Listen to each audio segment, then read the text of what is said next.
Mantan Menteri Koordinator Bidang Politik, Hukum, dan Keamanan, Mahfud MD menilai usulan penggantian Wakil Presiden Gibran Rakabuming Raka oleh Forum Purnawirawan TNI sangat kental dengan kepentingan politik menuju Pilpres 2029. Ia menyebut dorongan tersebut berasal dari kelompok yang sejak awal menilai pencalonan Gibran bermasalah secara konstitusional.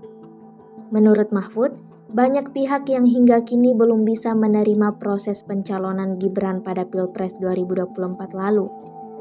Kelompok-kelompok ini kemudian bergabung dalam Forum Purnawirawan untuk menyuarakan usulan pergantian Wapres kepada Presiden Prabowo Subianto. Mahfud menilai, langkah ini merupakan bagian dari strategi politik jangka panjang. Ada kekhawatiran Gibran akan kembali maju pada Pilpres 2029 dan sulit dikalahkan, sehingga upaya untuk mengganjal dilakukan sejak dini. Ia menyebut nama yang diprediksi akan bersaing dengan Gibran ke depan seperti Puan Maharani, Ganjar Pranowo, AHY, dan Anies Baswedan. Forum Purnawirawan TNI bahkan meminta Presiden Prabowo mengajukan proses pemaksulan Gibran ke Majelis Permusyawaratan Rakyat.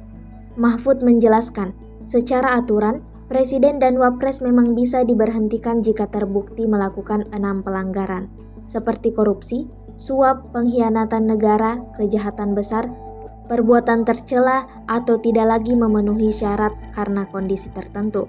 Ia menyebut, secara teori, bukan hal sulit untuk menemukan dugaan pelanggaran tersebut jika memang ada. Mahfud mencontohkan isu akun media sosial, Fufu Fafa yang dianggap menyebarkan ujaran kebencian.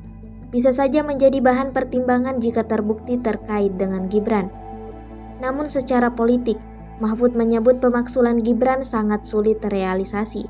Dengan dukungan koalisi Prabowo-Gibran yang mencapai 81% di parlemen, pengajuan sidang pendakwaan tidak akan cukup suara karena butuh 2/3 dari total anggota DPR. Jikapun situasi politik berubah dan proses pemaksulan berhasil didorong, Mahfud menilai jalurnya akan panjang dan berliku. Proses harus melewati Mahkamah Konstitusi, lalu kembali ke DPR untuk diputuskan apakah akan dibawa ke MPR. Mahfud memperkirakan selama koalisi tetap solid, Gibran akan bertahan di kursi Wapres meski dengan berbagai dinamika politik. Download Tribun X sekarang, menghadirkan lokal menjadi Indonesia.